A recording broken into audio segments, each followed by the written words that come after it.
During that period of time, there's no significant rainfall. And as a consequence, marijuana, which is an irrigated crop, and which will die if it doesn't receive water on a steady basis, because it's a tropical plant, and it grew up originally in the rainforest.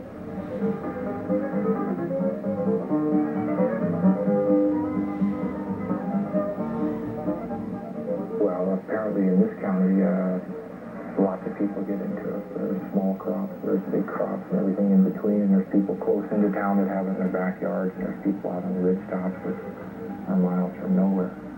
Some people carry their water, some people have springs, some people have developed water systems through drilling wells.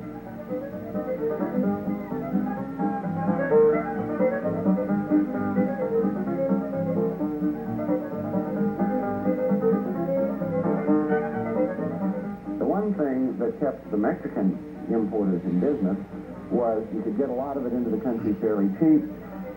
It might not have been great dope, but when the United States persuaded the Mexican government to spray poisonous herbicides on its marijuana fields, the Mexican marijuana industry suffered a blow from which it has never recovered. And that market in the United States was picked up by domestic cultivation.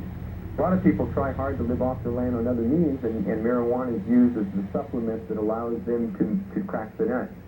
You know what kind of an apartment we'd have to live in for the land formation? And you got nothing when it's all over. Well, this I'll at least have a piece of property, a little cabin, place to hang out and shit. You know, the weed is how I make my living.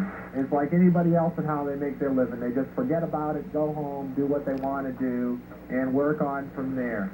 The weed is, you know, like just a job. Only it isn't just a job, because I do enjoy smoking it and eating it, and you know, drugs are, I enjoy drugs. I enjoy okay.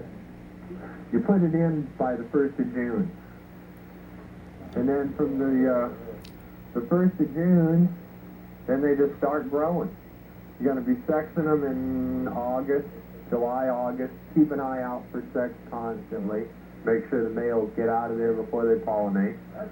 It's a pretty male, I go, seeded weed is not the way to go. I go, the big money is grow it here. You know, because he was getting like $300 a pound for his weed. I told him, we'll kill the males, we'll grow a bunch here on your property, and then I'll fly it over to Hawaii, you know, and sell the damn stuff for, you know, 3 times more a pound.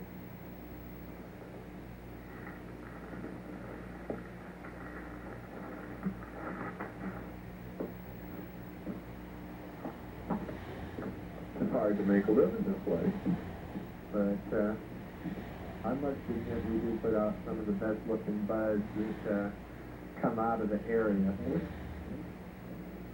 Marijuana from Mendocino County is said to be unusually good and powerful, and I suppose it is. Everyone seems to agree that it is, and it commands premium prices. Last year we heard of a pound of Mendocino County marijuana that was bought by the New York City Police Department during a narcotics buy program for $3,000.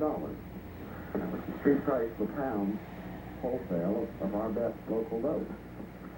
The type of plant that's being grown here is much higher in THC content and commands a much higher price on the street, and you can describe it as connoisseur grade. Oh, I'm getting $2 grand a pound. It's 1 1/4 an ounce. That way the fucking little people that can only afford an ounce that I deal with get their money's worth, and the people that want to deal it and make money, they make plenty of money anyway, no matter how much you sell it to them for. Because it's always just like big business. You just take whatever you get, mark it up, and put it back out again. So, I mean, that's what dealers are doing. Nightlight returns with the conclusion of Sold American right after this. These crops have been sighted by aerial surveillance. We identify the crops through the use of planes flying over the areas where we suspect the growing is going on at approximately 1,000 to 2,000 feet.